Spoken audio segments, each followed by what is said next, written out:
Muy buenas noches a todos los que estamos en España. Acá son las 11 de la noche. Buenas tardes a los que están, por ejemplo, en Argentina, que sé que son las 6 de la tarde. En México creo que son las 4. Bueno, buenas tardes o buenas noches, dependiendo en dónde estén. Les comento, muchos habrán visto el flyer del vivo de hoy. Voy a estar hablando con Lucas Carena, un periodista que se ha especializado, yo diría, sobre todo en psicología social. Bueno, él después me corregirá si hace falta, ahora lo voy a sumar. Pero creo que esto realmente va a ser interesante. Vamos a estar hablando sobre un conjunto de temas de forma bastante espontánea, en verdad, pero creo que el enfoque de la psicología social, que es el que él más maneja, hasta donde lo conozco, por supuesto, es clave para poder entender una serie de procesos que se están dando ahora mismo. Como siempre les digo a los que están del otro lado, si quieren, si lo consideran de esa forma, ya he visto que muchos miran estos vivos con papel y lápiz en mano. Creo que es una buena práctica. Esto, acuérdense que no es simplemente un divertimento, por lo menos yo no lo hago porque me parezca algo especialmente divertido, sino que lo hago porque creo que es algo formativo. Lo que intento es dar algún tipo de contenido que, digamos, sea una suerte de anti-Netflix, ¿no? O sea, todo el día mirando Netflix, bueno, vamos a tener una buena conversación y de esa conversación es bueno que queden buenas ideas en la medida en que las haya, y creo que hoy las va a haber, así que registrarlas no solamente en la memoria, sino en un papel también sirve. Ahora lo voy a sumar a Lucas Carena, o por lo menos yo lo sigo, sobre todo en La Brújula, que es un programa que hace con Pablo Davoli por internet, un programa que tiene unos capítulos que son realmente imperdibles, de un nivel excepcional. Lucas, ¿cómo Agustín, estás? ¿cómo ¿Cómo estás? va todo? Agustín, por favor, confirmame bien si me escuchás y a la gente también, si me escuchan bien. Yo te escucho perfecto. Buenísimo, buenísimo entonces. ¿Cómo estás A vos? ver, tengo algo que vos sabés que me... Bueno, no, dale, dale, te escucho bien, perfecto. Si vos escuchás una suerte de voz duplicada cuando vos Ujú. hablás, avísame, porque me he dado cuenta que estoy en verdad con esto y me está saliendo el volumen por acá. ¿Eh? Bien, No sé bien, si bien. lo Yo te corto, si escucho puede perfecto. pasar. Ok, Te escucho bárbaro, perfecto. muy bien. Por ahí alguien dice que vos no te escuchás bien, ¿eh? O algún A comentario ver, ahí. Ahí vos sabés sí, que no tengo. Vos sí me escuchás a mí. yo te escucho, pero por ahí decían que vos te escuchabas menos que Sí, yo. estoy leyendo. Vamos a ver si ahora cambia. Apagué esto, apagué esto. Así que, bueno, espero que se mejore. Si no se mejora, no hay mucho más para hacer, en verdad, porque no tengo otro celular, ni siquiera tengo micrófono para conectarle a esto. Así que vamos nomás. Yo, Lucas, Dale. te presenté, digamos, como un experto en psicología social. Voy más o menos por ahí, ¿no? Sí, sí, sí, son varios los temas en los que uno ha tratado de incursionar, ¿no? A lo largo de este último tiempo, a veces algunos más o menos involuntariamente, algunos por motus propio, cuando uno, viste, trata de investigar, o tanto vos como yo que escribimos, indudablemente empezamos a abrir a veces y nos cuesta a veces reenfocarnos o reconducir nuestras investigaciones, pero sí, yo tengo esa formación media enciclopédica, digamos, busco abundar en muchas áreas, pero sí, efectivamente, con Pablo Davoli hemos trabajado el tema de la psicología social, de la guerra psicológica y demás, y se ha convertido como una especie de caballito de batalla, ¿no?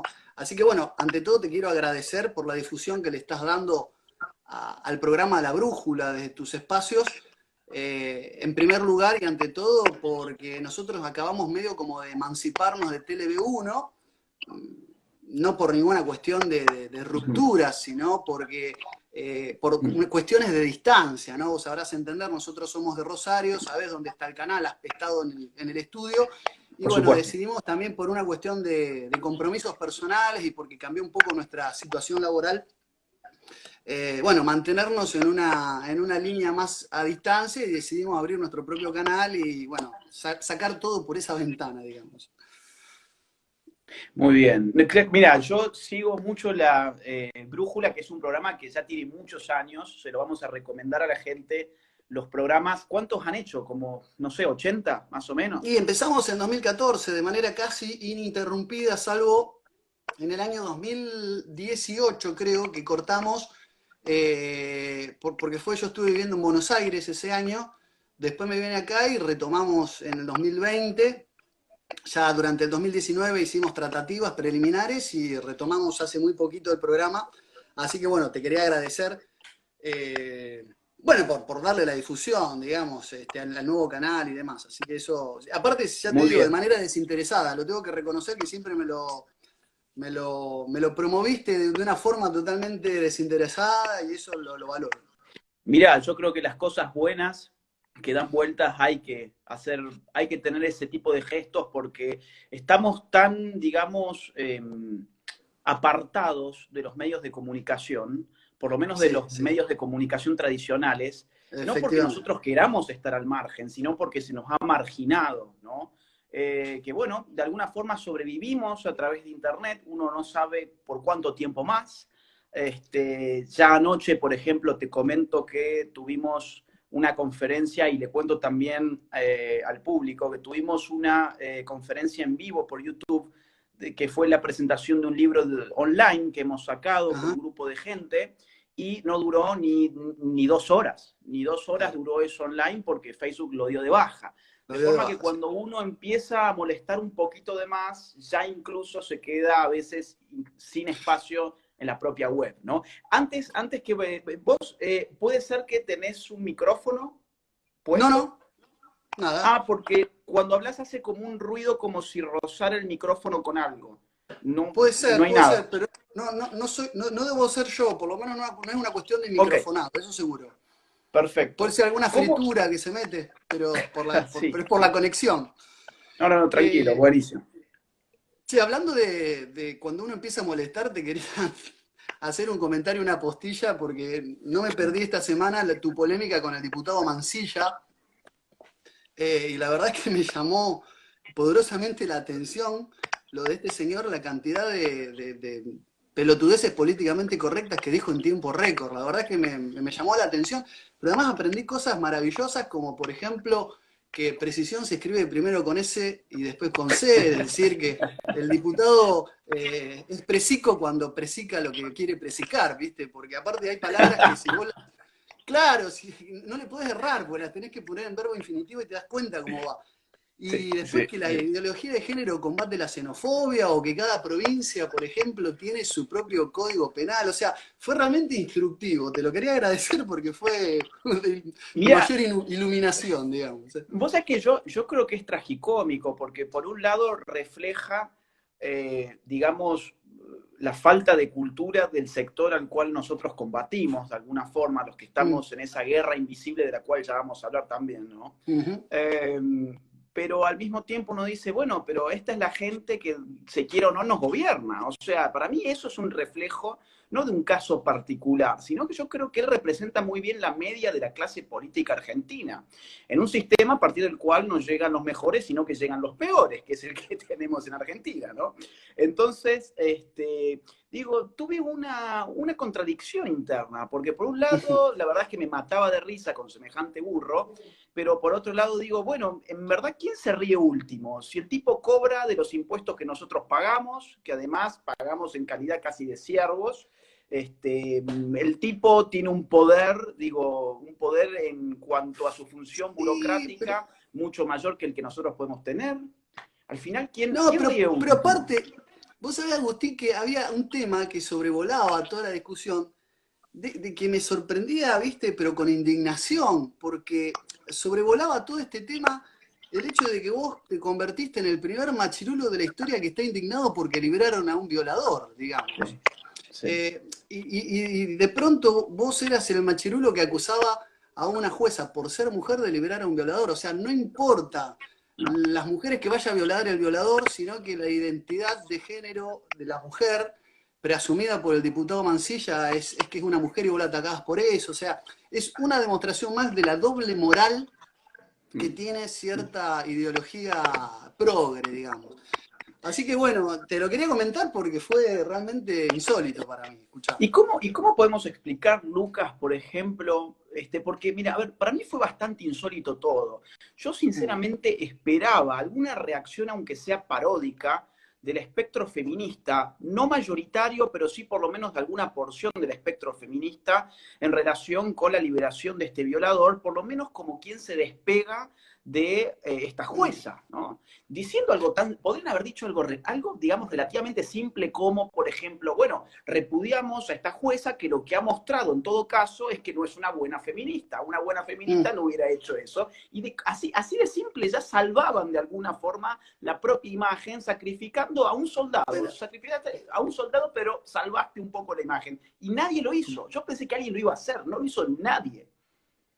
Bueno, yo veo en eso también, por eso escribí un libro que vos ya conocés, aprovecho para mostrarlo, La conspiración de Medea, aborto, eugenesia y nuevo orden mundial, que es un libro en contra del aborto y a favor de la mujer, quiero aclararlo, ¿no? Muy bueno. Que el arquetipo de Medea, o sea, Medea es una hechicera que podría ser la primer feminista de la historia, que acompaña a Jasón en todas las aventuras de las argonáuticas, descritas allá por Apolinio de Rodas y demás, ¿no? Pero Medea, digamos, es rechazada por Jasón después de lo que es la famosa épica de Jasón y los argonautas, 10 años después en Corintios, y ya en una época de aplomo y de gloria del héroe griego, casado con Medea, esta hechicera formada por Circe y demás, él la deja y la abandona por otra mujer, ¿no? Glauca, o Glauce también llamada. Y ella, en una situación de despecho y de resentimiento, en vez de vengarse del hombre, que sería, o sea, el hombre maltratador acá es el hombre que describe Eurípides, el de la tragedia, no el Jasón de la épica, sino el Jasón de la tragedia, que la maltrata, que la desprecia, que la humilla. En vez de vengarse contra él, ¿qué hace? Mata a sus propios hijos. O sea, le genera un dolor en venganza matando a sus propios hijos.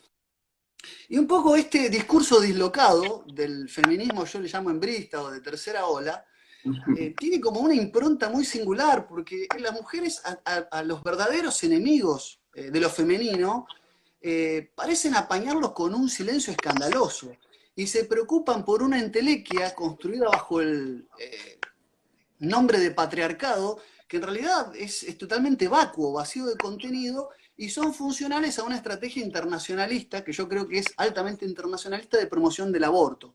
No solamente está en mi libro, La cuestión internacionalista, están libros como, quiero darte algunos títulos, Geopolítica y Aborto, Lo de he leído Arturo también. Cuarrachino, prologado por Muy Cristian bueno. Iturralde, un amigo en común, ¿no?, que tenemos, o el libro de Pablo Schurman, que se llama Aborto Ya, la orden del poder financiero, donde hace un trabajo desde el punto de vista jurídico y desde el punto de vista económico acerca de lo que se esconde detrás del biombo de la prédica abortista internacionalista. Entonces, en el fondo, cuando hay una agenda y hay grupos radicalizados que responden a determinados fines, bueno, efectivamente, cuando alguien atenta directamente contra la mujer, ¿no? Pareciera no importar eso. Es como que muestra la hilacha. Yo veo que ninguna feminista se indigne porque están liberando violadores, es porque muestran la hilacha, porque persiguen fines políticos, no morales, ¿no? Bueno, es muy interesante esto de los títulos porque yo inicié antes de sumarte a esta charla diciéndole al público que a veces es bueno escuchar estos vivos con papel y lápiz en mano. Había mucha gente pidiendo los títulos de los libros. Yo leí tu libro sobre el aborto, que me pareció fantástico, tiene menos de un año, de hecho se puede conseguir creo que a través de Amazon, ¿cierto? Se puede conseguir a través de Lulu Press, que es una compañía de impresión de libro a demanda. Lo que tiene de interesante es que el libro vos pedís uno, se imprime en el acto y se envía a tu domicilio. No me estoqueo yo haciendo 3.000, 4.000 ejemplares. O sea, se imprime a demanda y el libro se coloca en cualquier parte del mundo. O sea, lo compras En España lo compras en cualquier lado, te llega al domicilio que vos registrás en la compra. A Entonces mí, yo trabajo por ahí. Se a llama ver, impresión de libre demanda. exacto, yo lo sugiero mucho para la gente, también Aborto y Geopolítica, digo, son libros que contribuyen a ver una matriz de la cuestión que yo lamentablemente en el libro negro de la nueva izquierda no la pude ver bien. Es una autocrítica que ya he hecho muchas veces públicamente, que es que el libro ha quedado cojo porque le falta la dimensión geopolítica que estaba detrás de esto y nos abocamos, no diría en exceso, porque nunca es excesivo abocarse a los fenómenos ideológicos, pero de alguna forma nos faltó un estudio más profundo de lo que hoy ya podríamos, yo creo, llamar, arrebatando un concepto que es propio de la nueva izquierda, pero que podemos volverla en su contra, que podemos volverlo en su contra, digamos, es una biopolítica. El aborto no simplemente es una política pública más como quien dice vamos a regular los semáforos de la esquina. ¿Mm? O vamos a regular subiendo un puntito de impuesto o un punto menos de impuesto. El aborto es una biopolítica en el sentido en que toma al conjunto de la población como población viva para interferir en los desarrollos natales de esa población. Lo curioso es que en el caso de Foucault, y para quienes no saben y están del otro lado, Foucault, digamos, yo creo que del lado francés, por lo menos, de la teoría francesa, post mayo del 68, ha sido quien hasta el día de hoy más ha marcado a toda esta tradición intelectual, digamos, neoizquierdista o de nueva izquierda. Y Foucault en el año 76 escribe uno de sus célebres trabajos, que es Historia de la Sexualidad, el tomo 1, 2 años más tarde de que en Bucarest se haya celebrado la conferencia de población de la ONU. Es decir, Foucault ya tenía todos los elementos para hacer una crítica profunda a lo que era un conjunto de estados organizados disponiendo una serie de políticas públicas supraestatales por sobre ya no una población nacional, sino por sobre, digamos, casi una población global o, digamos, internacional. Ahora, lo curioso es que desde el 76 que aparece este concepto de la biopolítica y es tan repetido y tan financiado, porque no nos olvidemos que en CONICET, por ejemplo, en Argentina, tenemos filas y filas de sociólogos y filósofos y politólogos haciendo trabajos y papers humo sobre la biopolítica en esto y aquello, y no he conseguido yo jamás ningún trabajo de ninguno de estos izquierdistas que refiere a la política abortista, una política por definición biopolítica, en los términos de Foucault. Entonces, no solamente, digamos, está esta suerte de interés geopolítico, sino que además hay una selectividad para aplicar instrumentos conceptuales que nacen de esa propia izquierda y que la vuelven cómplice, ¿no?, de todos estos intereses. ¿Cómo la izquierda llega a darse la mano con estos intereses geopolíticos? Sería en todo caso la gran pregunta. Sí, mira, vos sabés que también, antes de volver a Foucault, una postilla. Cuando yo difundí que iba a tener esta charla con vos, Agustín, dentro del espacio donde yo me muevo, más de un nacionalismo tercer posicionista, por definirlo de alguna manera, ¿no? Me encontré con las recepciones más diversas, ¿no? Y más opuestas entre sí. Algunos pretendían que de acá, de esta conversación, salga no un debate, un duelo a muerte donde el ganador le saque los ojos al vencido, le ate los pies a un carro falcado y lo arrastre por las arenas de Ilión, cual Aquiles a Héctor, ¿viste? Y otro sector, otro grupo, me pedía, decía, uy, por fin, la gran alianza nacional liberal. Y yo, viste, me mataba de risa porque decía, lamentablemente, digamos, voy a decepcionar a ambos grupos, porque era simplemente tener una conversación, ¿no? Y en esa conversación espontánea, digo, la idea era decir, yo lo necesito al AGE, y esto quiero que lo entiendan, yo lo necesito al AGE como lo ven haciendo, combatiendo a los liberprogres, como lo hicieron en Perú con Nicolás, como lo vienen haciendo, porque nuestros grandes enemigos, o sea, los que queremos o tenemos una visión muy desde lo patrio, desde lo nacional, Perdón, nuestros grandes enemigos... me avisan, Sí. me avisan, Lucas, me avisan de que se Sí. está, digamos, cortando un poco el sonido. Más que cortando, parece como si hubiese una interferencia. Buena interferencia. A ver ahora. ¿Se calmó? Está como como freído, digamos. Parece que hay como una A ver, fritura, como vos habías dicho déjame ver si recién. lo puedo, si me... Si querés, a ver, si no, podés salir, A ver. cerrar Instagram y yo te A ver. vuelvo a agregar. Sí, porque la verdad es que no sé cómo, no sabría cómo en principio mejorarlo eso. A ver, ¿sabes qué? Te voy a sacar de la conversación y volver a ingresar. Dale, Cerrar, dale, perfecto. cerrarlos, digamos, apagar tu celular, encendelo otra vez y ahí volví a ingresar. Vamos a probar eso. Dale, Por las dudas. vamos a probar eso. ¿Sí? Ningún problema. Bueno, Ahí vuelvo. Bueno, mientras tanto nos quedamos con el resto de la gente. Sí, yo estaba escuchando hacía rato eso. A mí se me escucha mal también. Es el mismo tipo de problema el que tengo, o sea, se escucha como una fritura. Es de ambos. A mí también se me escucha así. No tengo micrófono. Me están pidiendo micrófono, no lo tengo. Ok, ok, lo voy a volver a iniciar entonces. Bueno, súmense que lo voy a volver a iniciar. A mí se me escucha, vuelvo a preguntar por última vez. A mí sí se me escucha bien. Ok, ok. Bueno, vamos a esperar a que Lucas entonces se vuelva a conectar. Yo creo que puede ser un problema de su micrófono, en verdad. Y si no, en el peor de los casos, tengo que cerrar el vivo y volver a abrir otro, pero me parece que no es el mío. Bueno, para los que están del otro lado, lo que estábamos hablando con Lucas es que como, a ver, ahí está, ahí justo me pidió sumarse. A ver, acá estamos.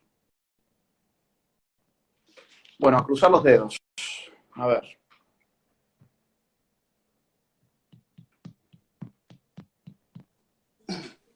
A ver ahora. No. A ver. Agustín, vos ¿Se sabés que escucha? yo recién estaba fuera de la conversación y te escuchaba con ruido. Bueno, Te ¿sabés qué? escuchaba Entonces vos con ruido. voy a cerrar directamente este vivo y voy a abrir otro. Voy a Dale. reiniciar también mi celular por las dudas y esperemos que. Vos por las dudas, ¿tenés un micrófono para Un celular? micrófono no tengo. Bueno, Tengo el del sigamos igual. auricular, podría probar. Bueno, ok, yo cierro Volví a entonces y lo iniciarlo. vuelvo a abrir. Bueno, para el resto de la Dale, gente dale, dale. que se vuelva a conectar en 2 minutos.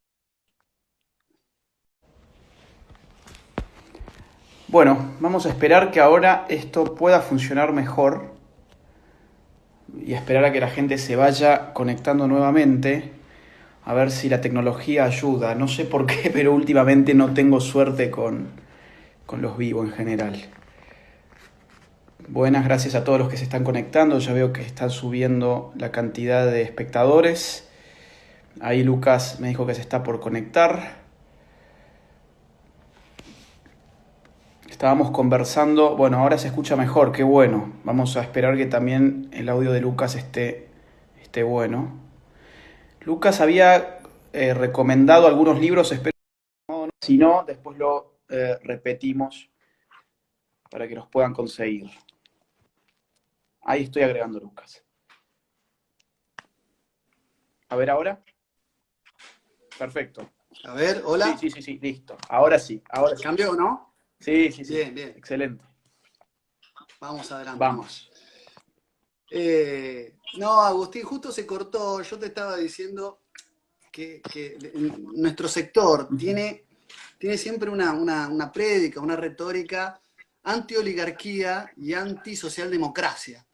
Entonces yo le explicaba a muchos de que yo necesito a un Agustín Laje que empiece a hablar de las organizaciones internacionales que muchas veces empiezan a tener un rol preponderante. Porque, a ver, ya que estábamos hablando de mitología, lo que nos pasa a los sectores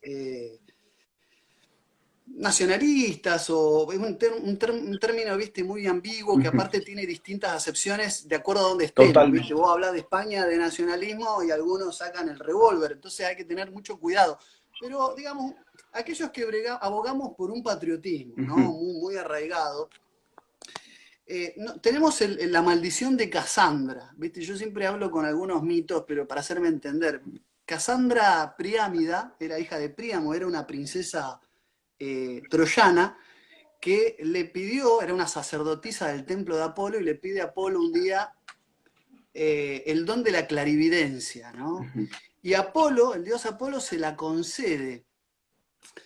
Y se la concede a cambio de pasar una noche con ella, porque sucumbiendo, ¿no?, a los antojos de Eros, Apolo la deseaba, entonces la invita a sus aposentos. Entonces, Casandra accede, obtiene el don de la clarividencia, pero al momento de yacer con Apolo se niega rotundamente. Entonces Apolo, engañado, se ve enfurecido y la maldice. Entonces, junto con el don de la clarividencia, Casandra tiene una maldición, que es que puede ver los eventos futuros, pero la maldición consiste en que no puede hacer nada para evitarlos. ¿Por qué? Porque la maldición conlleva el hecho de que nadie le cree. De hecho, ella ve arder Troya y ningún troyano le dio bolilla para anticiparse a ese hecho.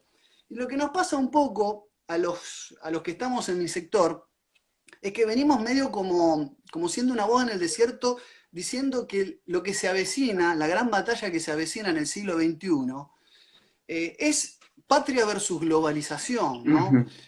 Entonces, y te voy a ser sincero, le ponemos mucha resistencia a pensar la realidad en términos de izquierda y derecha. Yo lo sé, yo lo sé. Creemos que atrasa un poco.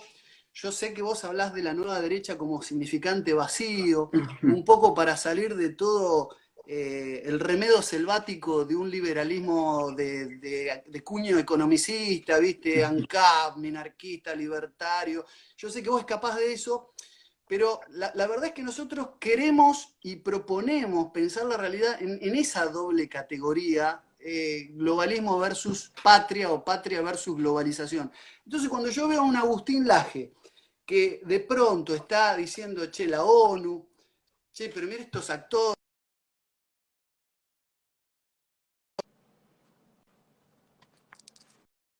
por ahí, es por ahí. Creo que A ver, de pronto te cortaste un segundo. sí, sí, No sí, sé si ahí pero volviste. ahora te escucho bien, sí.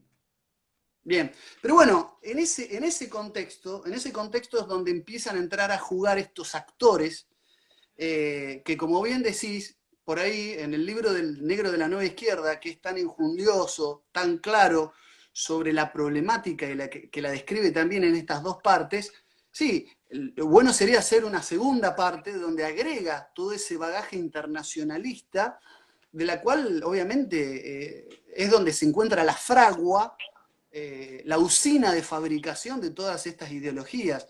Pero no deja de ser un libro valioso y en su tipo creo que fue uno de los primeros que marcó una línea de pensamiento, ¿no? Eso yo creo que es muy loable, muy loable. Mira, en efecto, ese libro, a pesar de que no se metió directamente contra toda la matriz internacionalista y que es algo que no, a ver, no es que no nos metimos porque tuviésemos algún tipo de cobardía respecto de meterlos con eso, ni nada por el estilo, sino porque no lo veíamos bien, o sea, no lo llegábamos a ver cómo podía haber, teníamos muchas dudas, por ejemplo, con la idea de, bueno, si todo esto parte de un interés al calor de las naciones del primer mundo, que se pueden rastrear hasta por lo menos mediados del siglo XX, que de alguna forma encuentran su expresión máxima, si se quiere, o una de sus expresiones más claras en el informe Kissinger y demás, ¿no? ¿Por qué estos tipos que fabrican esa bomba de natalidad, en el sentido de controlar biopolíticamente la natalidad, por qué se la arrojan a sí mismos?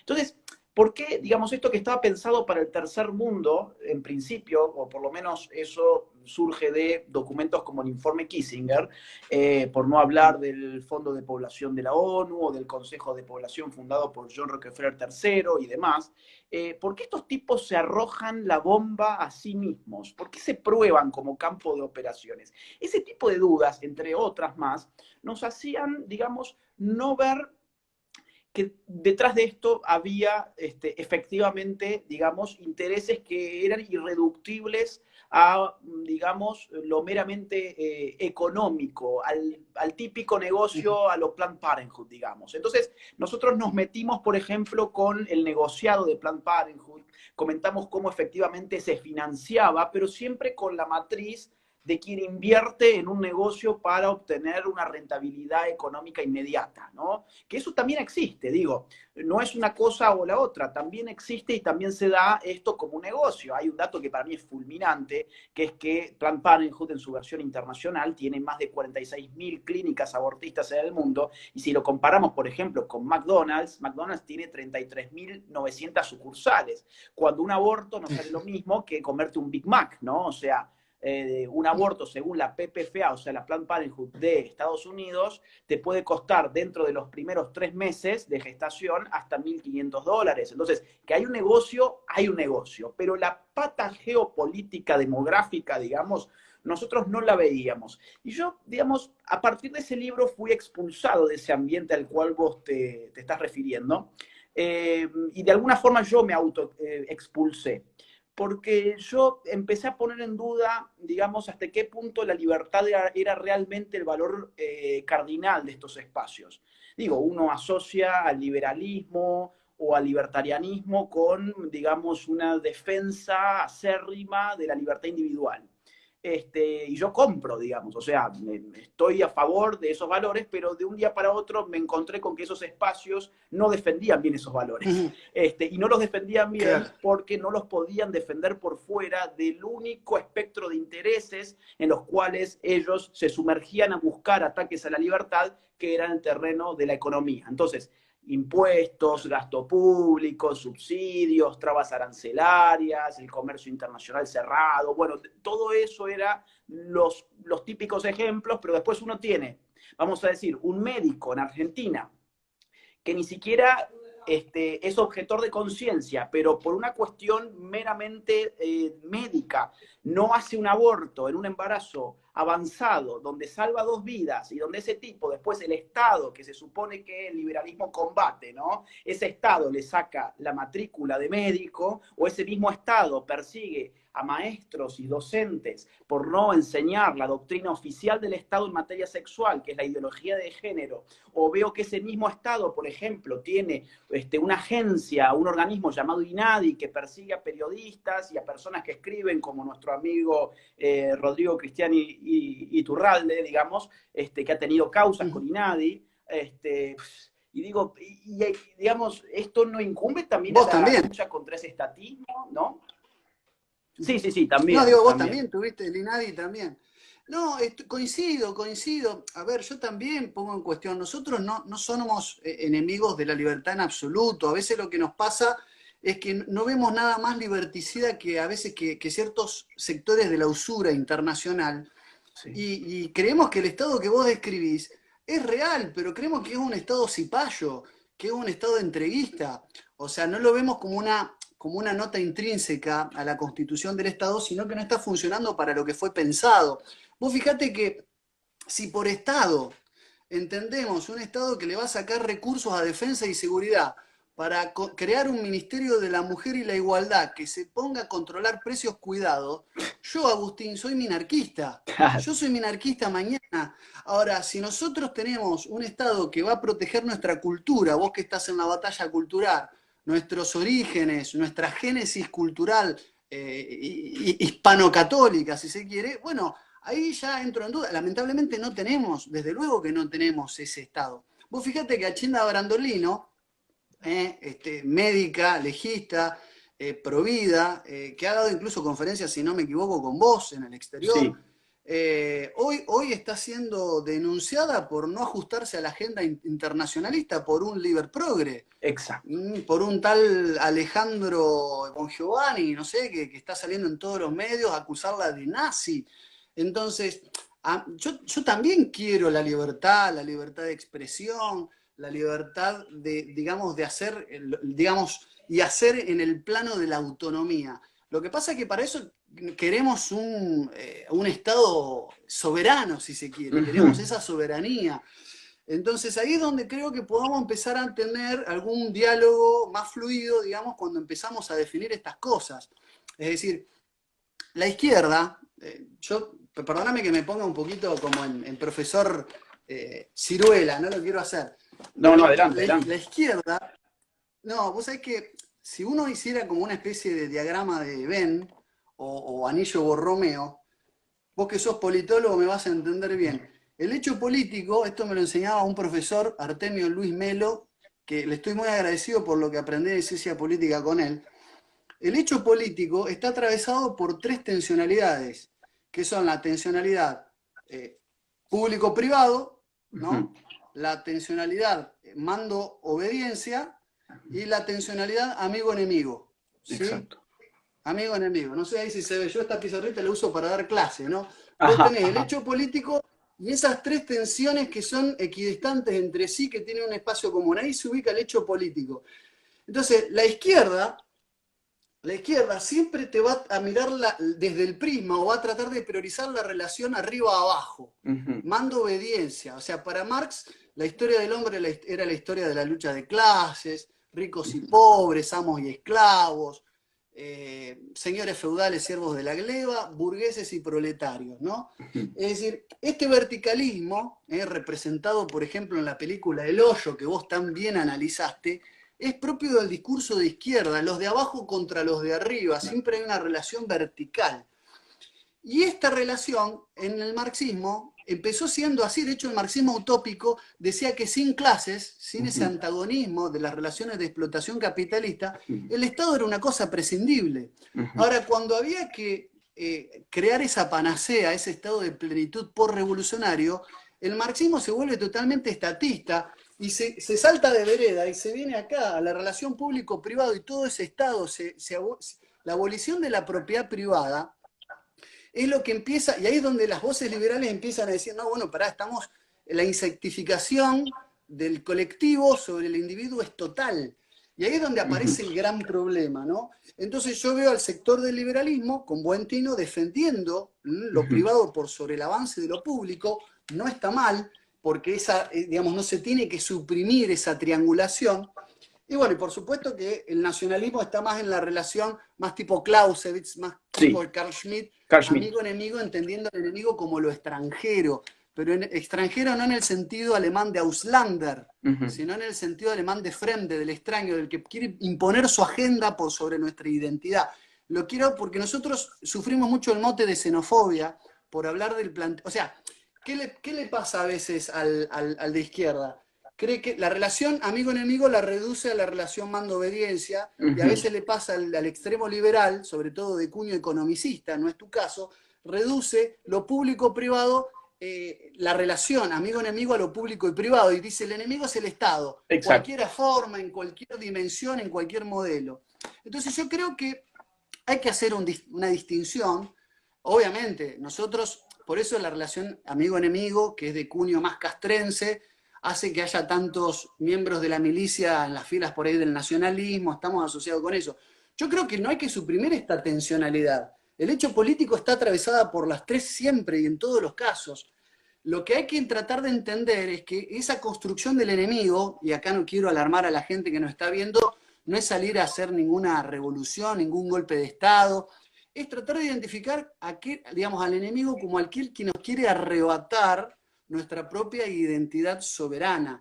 En ese sentido, yo quiero un libre mercado de empresas nacionales, no de la preventista y lobista arenga de algunos empresarios de economía extractiva que lucran asociándose con paraísos fiscales para desmantelar la Argentina. Ese son el tipo de cosas con las que nosotros a veces entramos en cortocircuito. Pero estoy Ujú. pronto a admitir que digo que teniendo estas categorías bien asignadas, los puentes se empiezan a establecer cuando nosotros empezamos a identificar, por ejemplo, en el espacio mío, que hay muchos que, por ejemplo, que confunden el tercer posicionismo con estar en el centro, es decir, Ujú. a los verdaderos enemigos de la patria, que son la oligarquía, aquellos que creen que la libertad es ser ellos más ricos, no que haya más riqueza, no que crezca la riqueza, sino ser ellos más ricos, a costa incluso de los demás. Y la socialdemocracia, que es este buenismo del que ustedes también con Nicolás tanto hablan, de ese centrismo bien pensante, que en el fondo sigue estando en esa relación izquierda-derecha, pero tomando lo peor de ambas cosas. Es decir, Sí, generando sí, una sí. especie de marxismo cultural, y sí, porque hace servir a la usura, servir al interés financiero concentrado que busca legalizar el aborto en los países del tercer mundo, y al mismo tiempo una especie de marxismo cultural progre en materia de superestructural, Ujú, ¿no? ujú. Del lado de la superestructura. Es decir, buenismo bien pensante y corrección política en todos los ámbitos de la educación, con la ESI en el ámbito incluso de un patrimonio cultural intangible como puede ser el lenguaje autodenominado inclusivo. O sea, el patrimonio es el lenguaje, la lengua castellana, no el lenguaje inclusivo. Quieren destruir la lengua castellana. Y obviamente en lo que vos hablás, la ideología de género, en todas sus manifestaciones, en el gran libro de la nueva izquierda. Digo, yo Mira, no sé si compartís un poco sí, este sí, diagnóstico. sí, Si sí. no compartís, No, te pido que me lo digas, no, ¿no? yo digamos, haría un comentario complementario. Yo creo que gran parte del éxito, paradójicamente, yo no sé si la nueva izquierda, pero sí la izquierda populista, por llamarla de alguna forma, que ha sido la que ha pensado sobre todo, digamos, tipos como Ernesto Laclau, como su mujer Chantal Mouffe, digamos, que han tenido un impacto muy importante sobre los gobiernos populistas durante este milenio. Se han valido, digo, de Carl Schmitt. Han tratado de incorporar, digamos, su filosofía política en gran medida, viendo qué pueden aplicar para sí mismos. Entonces, de alguna forma, si bien vos tenés razón que la dialéctica opresor-oprimido, que es la que hoy vemos sobre todo, fundamental a los grupos de nueva izquierda, sin embargo, se ha confundido de alguna forma también con la dialéctica, podemos decir, amigo-enemigo. Ahora, yo creo que eso en el fondo es porque la política no puede separarse de esa relación. Digo, la relación entre amigos y enemigos es de alguna forma constitutiva del hecho político. O sea, bueno, como vos bien lo has explicado. Entonces, yo miro para atrás y me veo a mí mismo quejándome, no sé, en el 2013, en el 2014, de la cuestión de la grieta, ¿no? Palabra Sí. típica, ¿no? Que nos acompaña quizás hasta hoy, pero que se exacerbó sobre todo allá por el 2013, los cacerolazos y demás. Y digo, ¿hasta qué punto la queja por la grieta no era simplemente una queja moral y no una queja política? ¿Hasta qué punto la grieta no era en Claro. sí misma la expresión de la política y nosotros quejándonos de la grieta no estábamos haciendo política, sino que estábamos despolitizando una oportunidad política? Yo veo que hay una oportunidad política hoy. Yo sé que a vos y mucha gente que te sigue el término no los convence. Yo creo que tiene su No, fuerza, no, pero digo, creo que tiene su fuerza no solamente por una cuestión teórica, el significante vacío, allí pueden entrar, digamos, distintos actores, distintas posiciones y empezar a articularse y generar un nuevo sujeto, que eso sería más o menos la idea, sino que además yo creo que hay, digamos, un piso empírico para el cual reafirmar la postura que es España.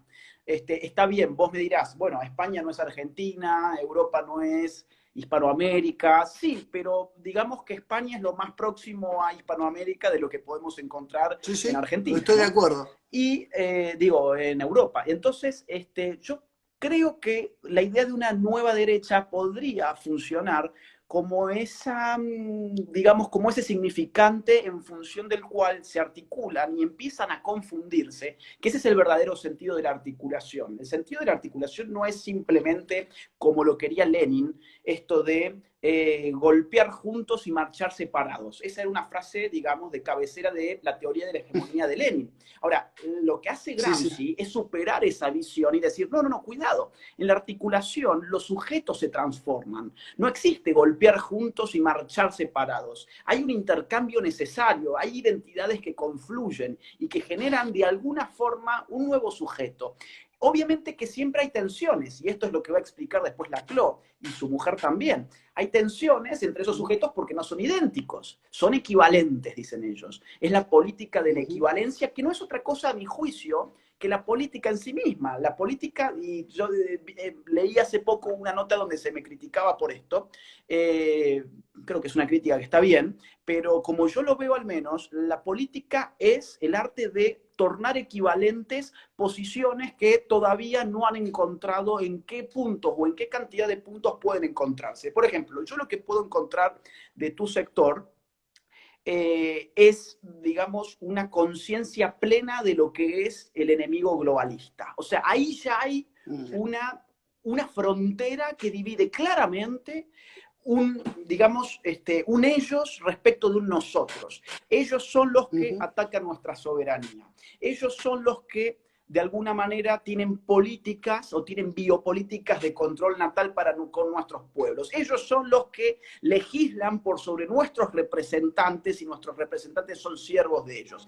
Y a mí esa es, digamos, no es una dialéctica, digamos, ese juego amigo-enemigo que plantean desde el patriotismo, vamos a ponerlo de esta forma porque hay mucha gente de España que va a entender cualquier cosa, el patriotismo que lo plantea de esa forma, yo creo que hace un servicio a la libertad que yo, como presunto liberal o conservador o lo que fuera que yo sea, estaría de acuerdo con eso. ¿Por qué razón? Porque yo no me puedo escandalizar del Estado, digo, y hacer caso omiso de la configuración de un megaestado. ¿Qué es ese megaestado, digamos? ¿Qué es ese concierto de organizaciones internacionales, grupos de lobby internacional, ONGs financiadas con millonarios que tienen más dinero que el PBI que generan estados-nación? A ver, vamos a poner el caso de Amazon. En los últimos 4 meses, Bezos levantó... Claro, Bezos levantó todo lo que tiene de PBI Islandia, por ejemplo, ¿no? Entonces digo, bueno, cuando estamos hablando de un poder económico de este tipo, ¿qué te hace pensar que un empresario con este poder económico, que es superior muchas veces a los propios estados, no puede meterse en tu estado y manipular tu estado para que tu estado se meta con tu libertad? Esos son los planteos donde yo creo que se pueden encontrar, digamos, los liberales, por llamarlo de alguna forma, con los patriotas, por llamarlo de otra forma, y en juego entran también los conservadores. ¿En qué sentido el conservadurismo es importante? Y en su reivindicación, por ejemplo, de los cuerpos intermedios, el valor de la tradición como frenos espontáneos, digamos, a el constructivismo social. Entonces, ahí ya se genera toda una ecuación que la podemos llamar como, digamos, se prefiera. Algunos la llamarán patriotismo. De hecho, Vidal también lo hace así. Vidal, que no es católico, o sea, que no sería, digamos, en principio parte de tu sector, lo llama de César Vidal. César Vidal, sí. Exactamente. César Vidal también lo traza de esa forma. Yo le digo nueva derecha. En definitiva, el nombre es más o menos lo de menos. Sí, lo demás Alain de Benoit también. Alain de Benoit, claro. No sé cómo lo ves. Sí, yo estoy de acuerdo con vos, Agustín. Entiendo que en hegemonía y estrategia socialista, Ernesto Laclau y Chantal Mouffe hacen una concesión a Carl Schmitt, una concesión necesaria tratando de reconocer la verdadera naturaleza de lo político, ¿no? Concesión que es válida, que la haga alguien que se lo conoce como un post-marxista, ya ni siquiera como un neo, como un post-marxista, ¿no?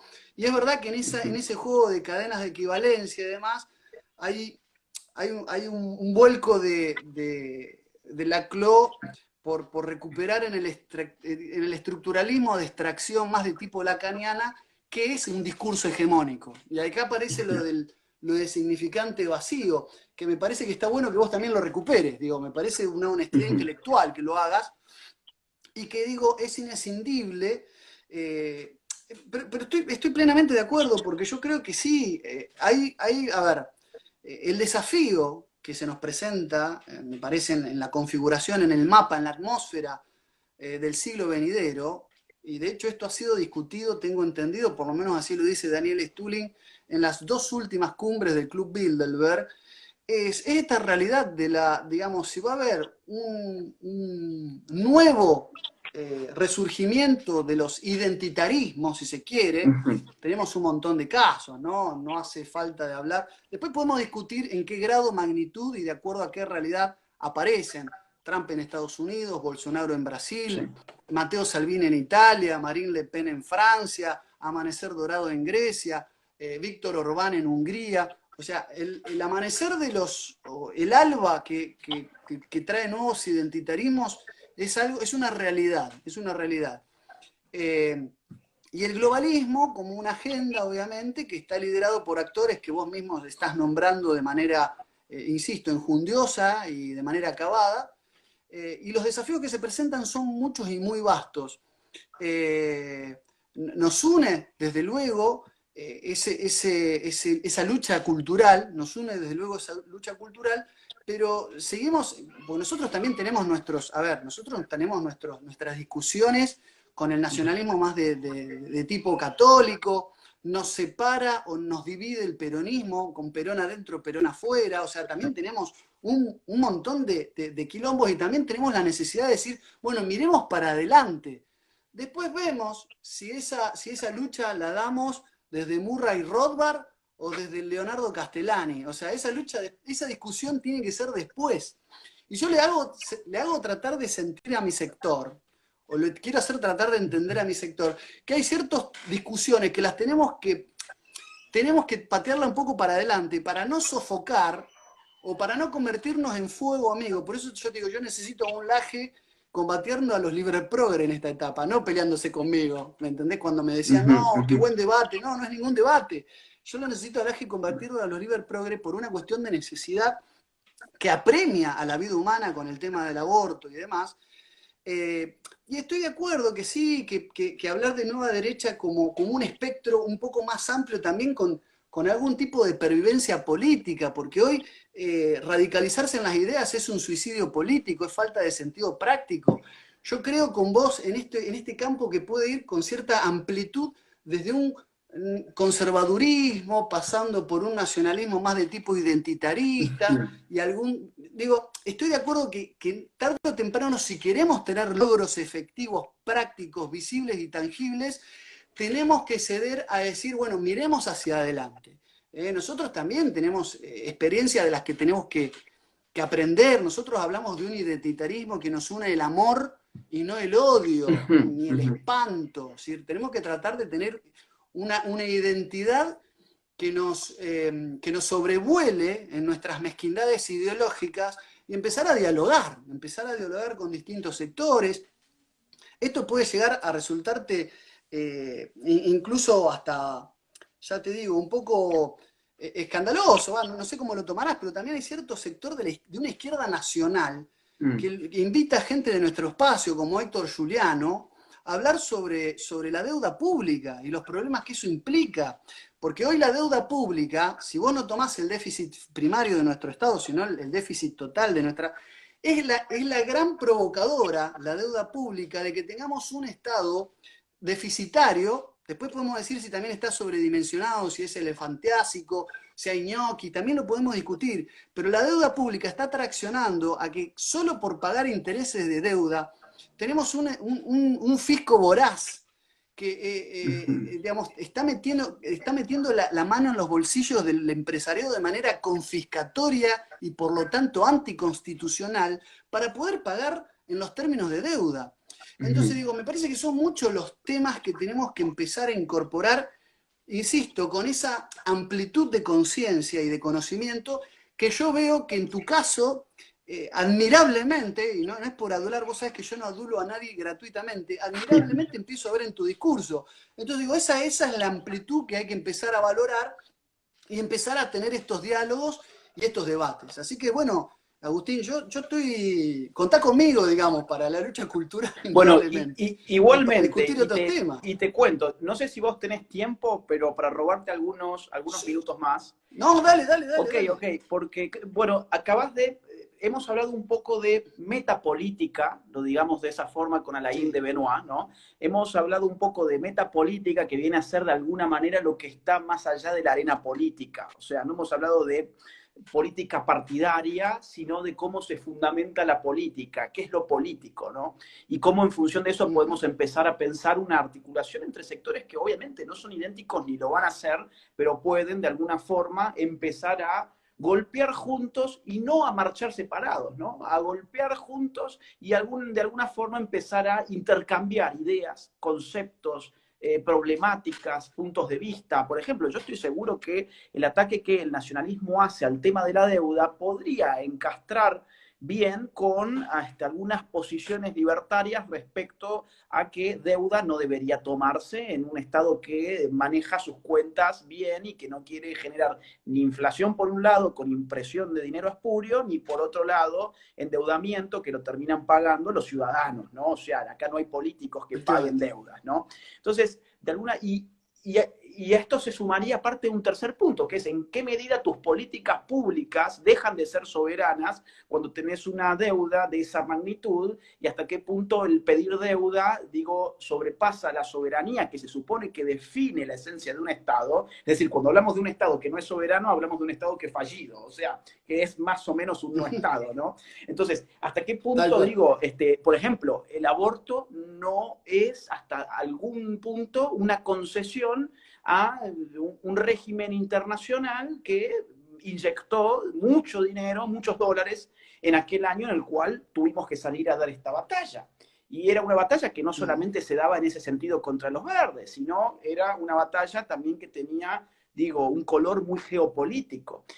Yo quería llevarte al campo, ahora que nos quedan algunos minutos más, al campo de la lucha cultural. Dale. Como te digo, hablamos de la meta política, sí. Ahora pasemos al tema de la lucha cultural. Yo ¿cuánto? Hace más de un año, hace un año y medio quizás, leí tu libro, el libro que escribiste con Pablo Davoli, que se titula La Guerra Invisible.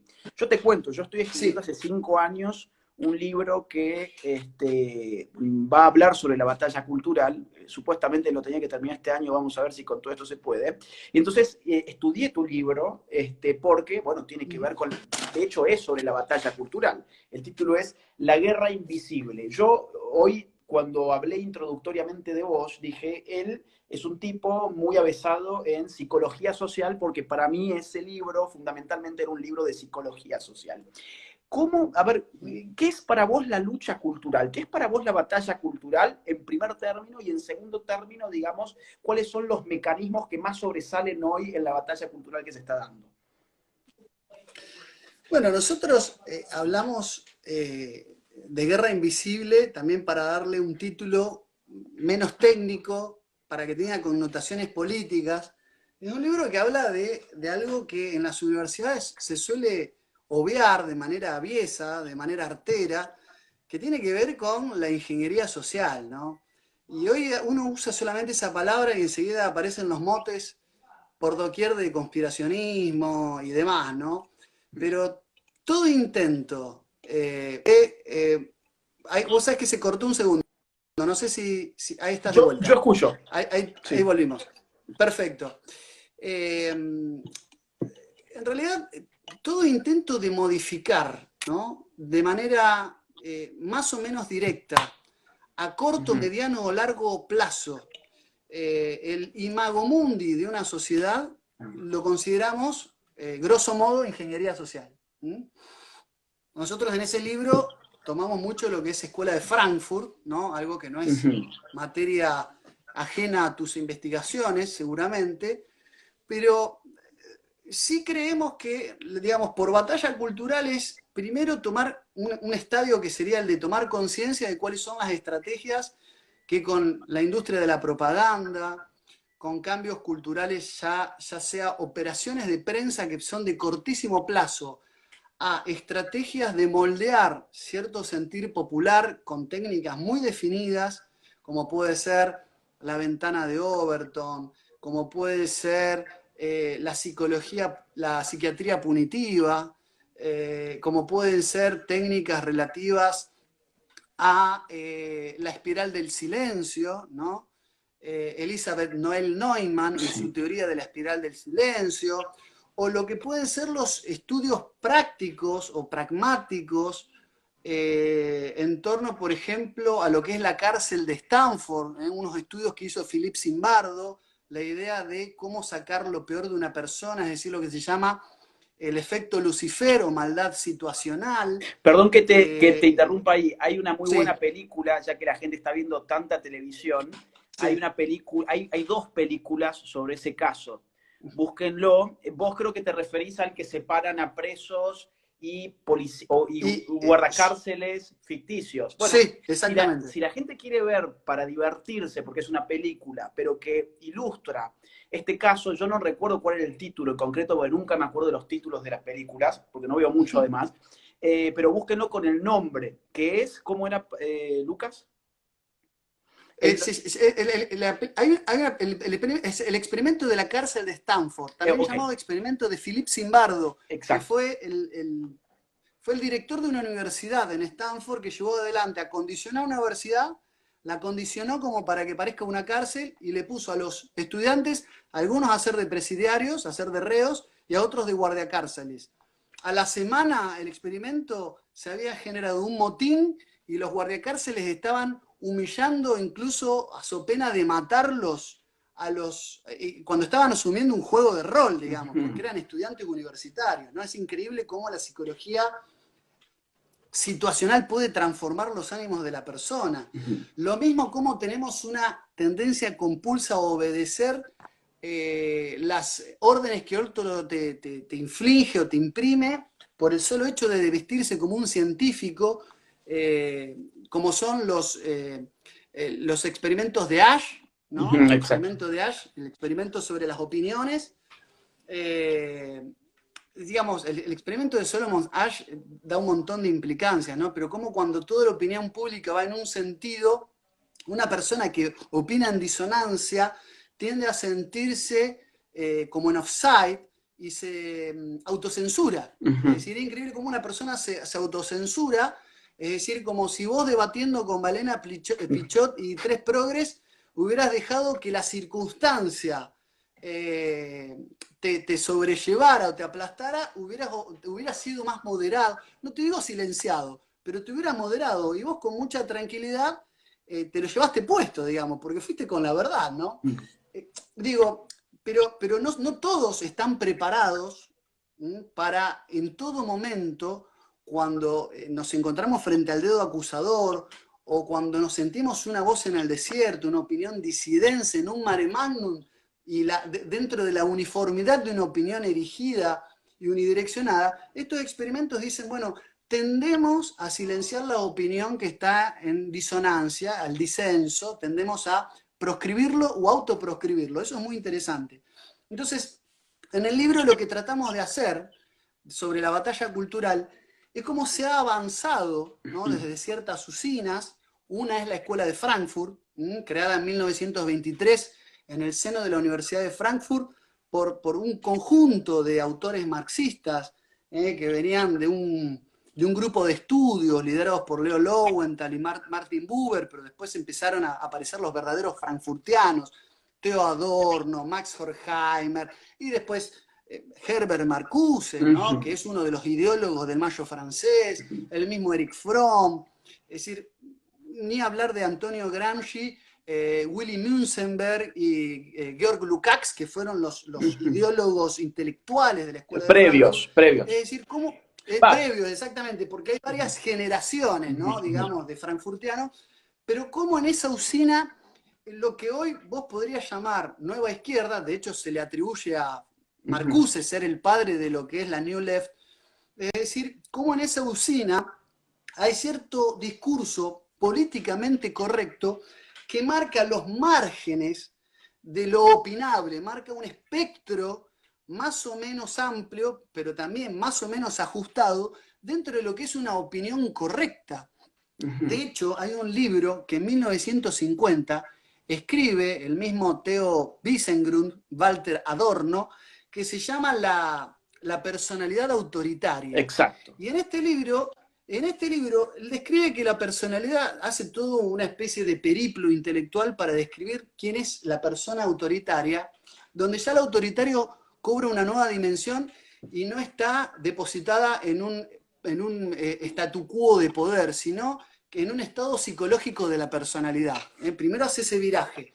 Ya no es el poder en un sentido de el soberano que detenta el poder, o el monarca, o el Estado, o el parlamento, sino que habla de lo autoritario desde el punto de vista netamente de un rasgo de la personalidad. ¿Y sabés la conclusión, Agustín, a la que llega este frankfurtiano de primera ola, que fue una de las figuras más destacadas, Theo Adorno?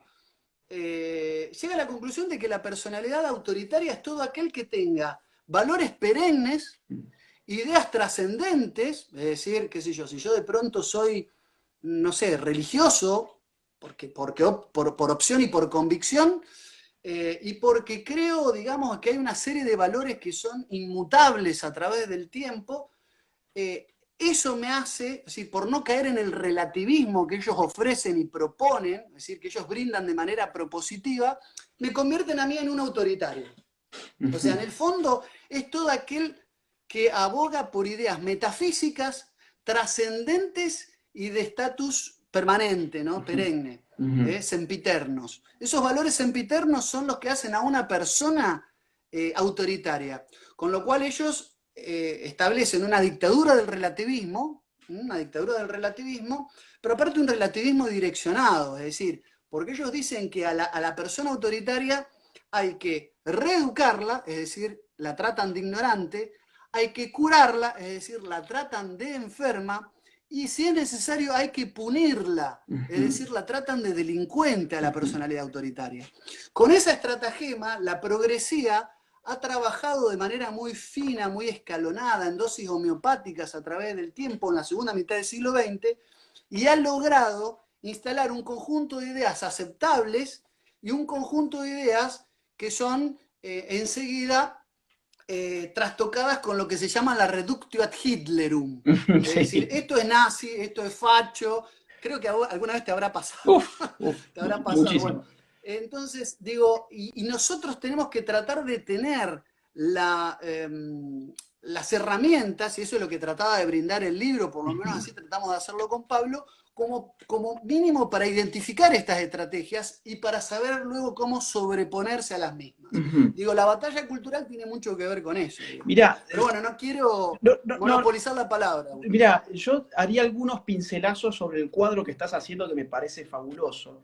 Algunas cosas importantes. A ver, efectivamente la Escuela de Frankfurt aparece en la primera mitad de la década del 20, financiada por un alemán que se trasladó a Argentina, cuyo hijo, Felix Weil, se va a estudiar a Frankfurt, conoce a alguna gente en Frankfurt y con la plata del padre, un millonario,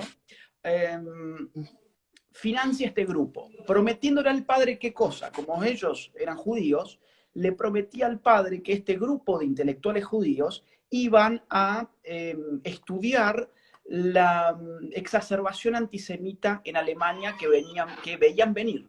Entonces, bajo esa promesa, el padre de Felix Weil le da dinero, una muy buena cantidad de dinero para la época, y fundan el Instituto de Investigaciones Sociales, que es en verdad el nombre bajo el cual operaba formalmente lo que hoy conocemos, ¿no?, como Escuela de Frankfurt. Ahora, lo curioso es que, si mal no recuerdo, en el año 26 aparece la primera investigación del equipo, que tuvo un primer director que no era Max Horkheimer, pero el tipo se murió rápidamente, era un historiador marxista que coleccionaba archivos que los traía desde la Unión Soviética. ¿Wittfogel puede ser? No. Creo que sí. No era Wittfogel. Sí, me parece que es él, ¿eh? Sí, son muchos, ¿no? Sí, son muchos Porque nombres. aparte la Escuela de Frankfurt tiene eso que tiene los centrales y los periféricos, como Walter Benjamin, algunos intelectuales que no llegaron a formar parte, pero que coquetearon con Wilhelm Reich, ¿no? También, ¿no? Wilhelm Reich, por ejemplo. Sí, exacto. Mira, el punto es, en el año 26 aparece ya el primer fruto de la Escuela de Frankfurt y no tiene que ver con el antisemitismo. Es un estudio sociológico y psicológico sobre la relación entre la clase obrera y la familia. La personalidad autoritaria que después en los 50 describe casi patológicamente Adorno, ya tiene un primer momento, si mal no recuerdo, insisto, en el año 26, en un estudio que se llamó Estudio sobre la autoridad y la familia. Estudio sobre la autoridad y la familia. En la clase obrera. Y las conclusiones que están ya pintadas en el prólogo que hace Max Horkheimer son increíbles para pensarlas hoy. El tipo dice, por ejemplo, la mujer es un factor conservador en la sociedad. ¿Por qué razón es conservador? Porque claro, el obrero, para ponerlo muy gráficamente, ¿no? Esto está explicado de otra forma, pero el obrero que es agitado en la fábrica a hacer la revolución por agentes comunistas, llega a su casa y le dice a su esposa, amor, mañana me voy a alistar en el grupo revolucionario X para ir a hacer la revolución contra el capital. Y la mujer le pega 3 cachetazos y le dice, vos tenés que alimentar a tu familia, te vas ya a... digamos, te vas a portar bien de alguna forma, ¿no? Te vas a portar bien, no vas a hacer eso. Entonces, lo que ya se empieza a ver en la década del 20, desde este neomarxismo, es que la mujer es un factor conservador, pero si sacamos del medio a la mujer como esta, digamos, equilibrista dentro de la familia, puede ser un factor de revolución, puede ser un factor de revolución. Entonces, para mí, por ejemplo, ese estudio ya te pinta de cuerpo entero cómo los intereses de esta gente ya no pasaban simplemente por cómo funciona la variable económica en la estructuración de la sociedad, sino, en este caso, cómo funciona la familia en la conservación de la sociedad, cómo funcionan los lazos afectivos, a dónde tenemos que entrar. Sumo otro punto más. Adorno, efectivamente, en la personalidad autoritaria, hace todo este perfil que es patologizante. Hace dos días venimos del día de la lucha contra la homofobia, la transfobia y la bifobia. Viste que cada año le van agregando una nueva fobia además, ¿no? O sea, tenemos 112 géneros más o menos, así que nos tenemos que aguardar unos 112 años más como para ver hasta dónde llega ese día. Y todo esto que vemos hoy, que es una estrategia brillante de lucha cultural, que consiste en definitiva en decirte, no, a ver, el enfermo no es ese pobre muchacho que tiene una distorsión de su propia realidad y que habrá que ayudarlo. No, el enfermo sos vos por señalar algo que va acorde, en verdad, con la realidad biológica, pero vos sos un tipo que está incendiado de odio y en todo caso hay que tornarte un enfermo político a vos, sos un enfermo político, que esto está atrás de ese libro, incluso un poquito antes, porque creo que la revolución sexual de Wilhelm Reich es de algunos años antes, es anterior, sí. Sí, ya incorpora todo esto, ya incorpora la idea de que, por ejemplo, la familia monogámica y heterosexual es una familia afectada psicológicamente. Los individuos de esa familia son todos neuróticos. Ese es el término técnico, digamos, ¿no? Sufren neurosis porque han sido reprimidos sexualmente. Y el tipo, por ejemplo, brinda algunas técnicas para superar este daño psicológico que te ha generado la familia heterosexual, como por ejemplo, hacer ver al niño a sus padres teniendo relaciones sexuales. Por ejemplo, bañarte desnudo como padre con tu hijo, hacerle ver a tu hijo, digamos, de qué se trata la sexualidad en un sentido práctico, ¿no? Entonces, todo esto el tipo lo patologiza, que es lo propio de la izquierda de hoy. Y cierro este pincelazo comentando, casi como dato de curiosidad, el final de Adorno, porque efectivamente Adorno para mí debe haber sido lo mejor de la escuela de Frankfurt.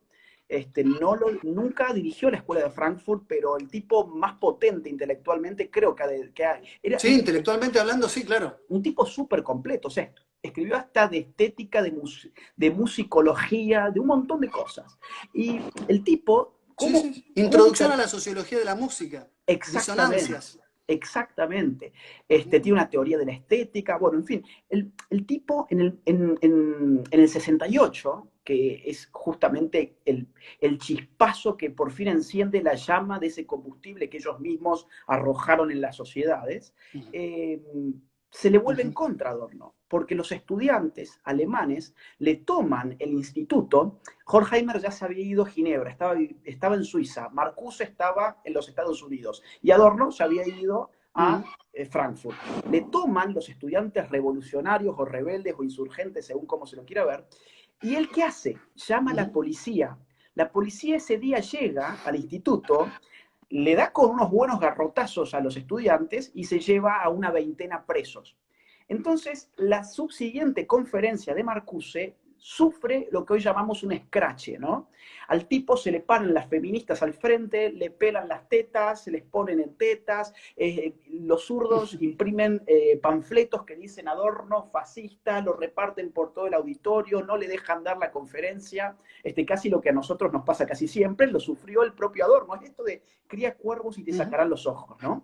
Entonces, al mes siguiente, bueno, ahí aparte él se pelea con Marcuse, porque Marcuse con una carta que le manda desde Estados Unidos lo reprende por no darse cuenta que esos son sus hijos, a los que él le mandó la policía, son sus hijos, en verdad, y el tipo al mes se muere de un infarto. Obviamente que no es atribuible el infarto a esto, pero sí creo que, digamos, termina de pintar una vida trágica, ¿no? Sí, sí, sí, una vida llena de traspiezos, tropezones, de vaivenes, de vicisitudes. Es verdad lo que decís. Dos cosas. En el fondo, la escuela de Frankfurt hace realizable, a mi criterio, también como otra ampliación, otro pincelazo, como bien le dijiste, un deseo ya gramsciano, ¿no? De extender el espectro de ataque, el potencial de fuego del marxismo, ya no hacia la sociedad burguesa en los términos de esa sociedad figurada en las postrimerías del siglo XIX, ¿no? Es decir, a la alienación o a la enajenación de una coyuntura opresiva que solamente se dirimía dentro de la fábrica, donde el obrero estaba explotado produciendo cosas y teniendo su salario como para poder sobrevivir, sino otro tipo de opresión que ya estaba obviamente del lado no solamente de las relaciones materiales, en el campo de la cultura, ya figuraba como italiano Antonio Gramsci una extensión de ese enemigo en la familia de tipo burguesa y en la religión católica, de la que él había mamado muchas cuestiones también en cuanto a su estrategia revolucionaria. Es decir, él decía, para cuando Constantino promulgó el edicto de Milán, ya la religión cristiana se había incorporado en el sentir común. Tenemos que hacer lo mismo con el marxismo. O sea, era un tipo que tenía muy claro cómo entrar y penetrar ese entrismo de Gramsci está presente en los frankfurtianos, ¿no?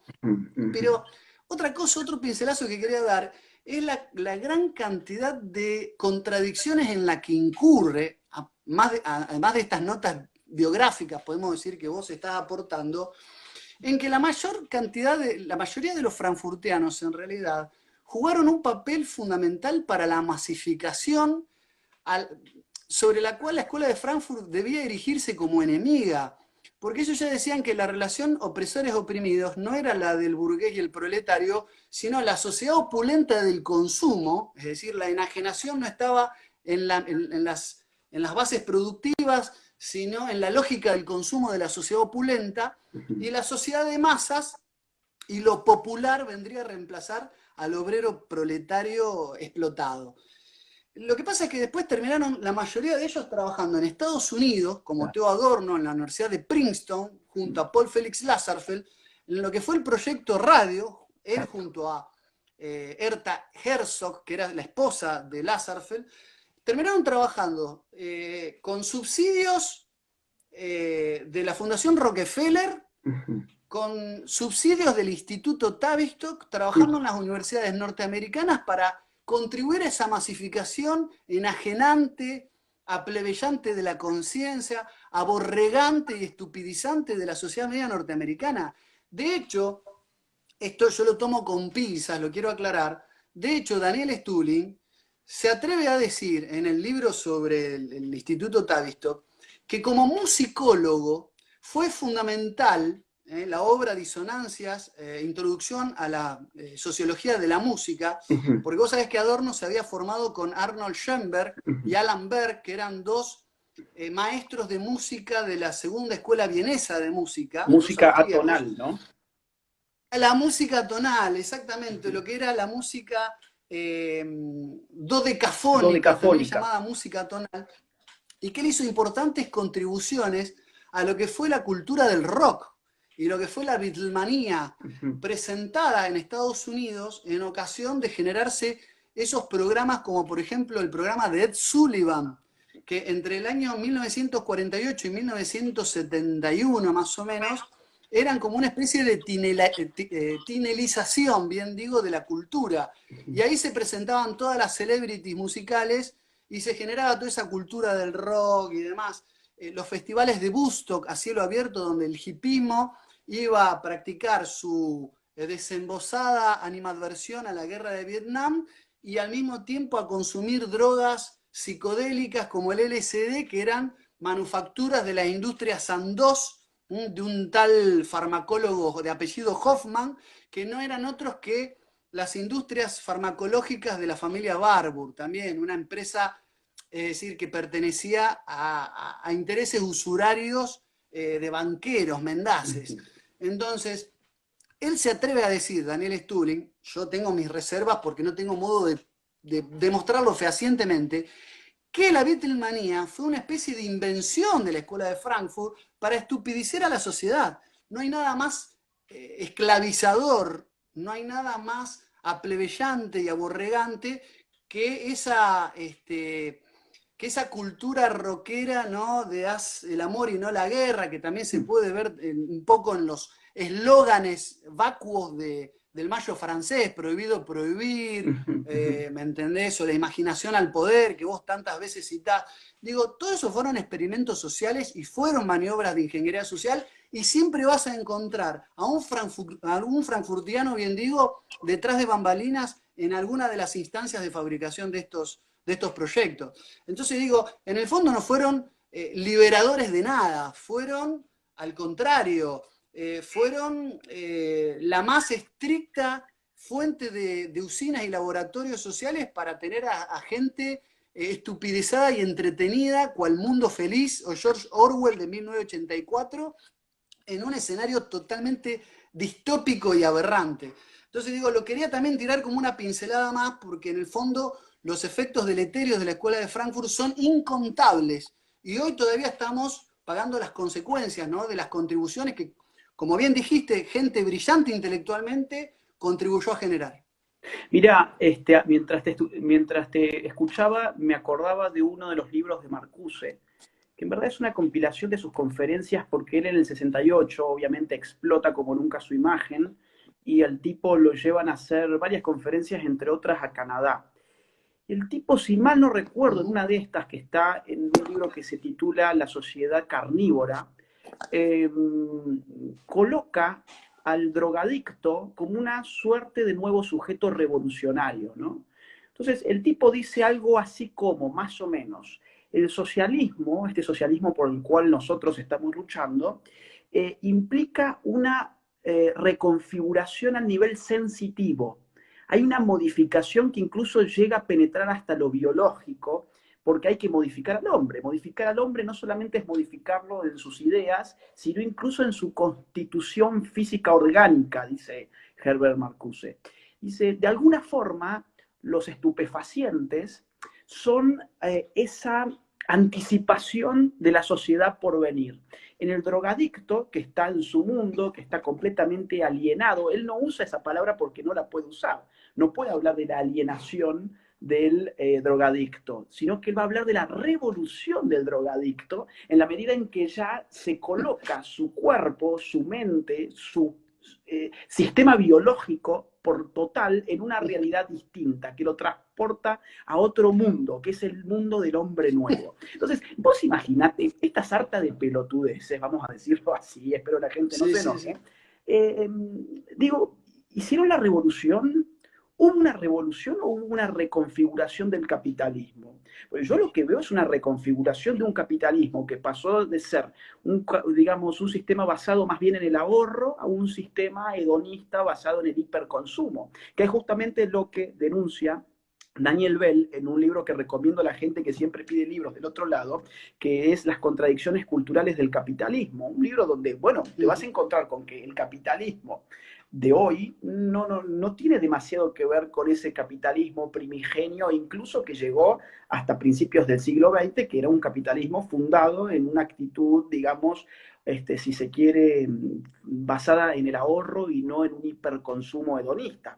Max Weber diría, obviamente, esto viene de una ética protestante, etcétera, que en alguna forma lo puede explicar. Sí, calvinista. Pero, digo, yo vuelvo algunos minutos atrás cuando te dije, ¿cómo se puede explicar estos megacapitalistas financiando a izquierdistas? Y yo creo que por ahí hay una pista, ¿no? Se puede explicar en la medida en que no les hacen ni cosquillas. Tienen sus idiotas útiles a disposición que no van a hacer una revolución real, sino que al revés, van a terminar de voltear todas esas trabas para que el consumo siga siendo cada vez mayor, mayor y mayor, a tal punto que hoy consumimos identidades. Ya no sabemos si somos hombres o mujeres, a tal punto que se crea un nuevo mercado, que es el mercado de las hormonas, el mercado de la reasignación de sexo, como le llaman, todos unos nuevos mercados en función de bloquear todo eso que antes era demasiado lógico, ¿no? Sí, sí, efectivamente. Vos sabés que yo te escuchaba hablar y pensaba, no hay nada más unidimensional que un drogadicto. Y sin embargo, Marcuse se presenta con esta bandera, ¿no? De denunciar la unidimensionalidad del hombre, ¿no? En la sociedad de consumo y demás. Por eso digo, son una contradicción atrás de otra. Vos sabés que hay un frankfurtiano de, bueno, de menor empuje o no tan conocido, Otto Gross, que era Te cuento que nos también un quedan psicólogo. dos o tres minutos, porque esto te corta a la Dale, hora. dale, dale. Así que dale un Vamos cierre. cerrando. Otto Gross usaba el psicoanálisis con drogas psicodélicas y utilizaba un ritual del culto a Astarte, una diosa fenicia. Él decía que con estas técnicas lograba, digamos, efectos en la conciencia, en el subconsciente, mucho más rápidos que aplicando una terapia de largo plazo como cualquier psicoanalista. Digo, en el fondo fueron grandes laboratorios experimentales de la conciencia para fraguar un hombre nuevo, con resultados paupérrimos, pero que han calado profundo, ¿no? En cierta rebeldía, esta nueva izquierda que se cree transgresora, rebelde, digamos, y es lo que hay que tratar de las juventudes, hacerle entender que no lo son, sino que son totalmente funcionales a los intereses más, digamos, concentrados a nivel financiero y desde la lógica del consumo del mundo. Te quería dejar los últimos minutos para vos que sos el anfitrión y agradecerte por esta charla. Bueno, Lucas, muchísimas gracias por el diálogo. La verdad es que fue muy rico y va a haber que tenerlo otra vez. Digo, hay muchos temas que han Cuando quedado ahí quieras, dando vueltas. por Yo supuesto. cierro solamente con una idea final. Digo, ¿qué podemos decir Dale. entonces en función de todo esto que hemos hablado de la lucha cultural? Que la lucha cultural en definitiva tiene demasiados componentes, ¿no? Hay técnicas psicológicas de por medio, hay una sociología también de la batalla cultural que mira desde arriba los dispositivos culturales, cómo van generando tipos de formas de ser, tipos de consumo, tipos de personas, ¿no? Las universidades, por ejemplo, sin ir más lejos, el establishment multimediático, esa industria de sueños que es Hollywood, por ejemplo, ¿no? O hoy diríamos también Netflix. Yo creo que la batalla cultural es aquella batalla cuyo fin y cuyo medio es la propia cultura. Hay una batalla cultural cuando tu fin es controlar la cultura y tus medios son culturales. Ya no hay armas de por medio, sino que hay estrategias psicológicas, sociológicas y politológicas. Creo que eso podría resumir lo que hemos hablado en esta última media hora. Yo invito a la gente Suscribo. a que te siga, a que vean los videos de las brújulas. Salió uno Gracias. hoy sobre la ventana de Overton, que es una técnica de batalla cultural justamente, que es imperdible. Así que mírenlo, hay capítulos muy interesantes y bueno, sigan a Lucas en sus redes sociales que se van a encontrar con información y con elementos para tener una buena formación en todo esto que hemos estado hablando. Así que te mando un fuerte abrazo, Lucas, y un saludo también para toda la gente que hemos tenido del otro lado. Bueno, saludos allá a la madre patria España, a vos y gracias por la conversación, Agustín. Hasta la próxima, gracias. Abrazo grande.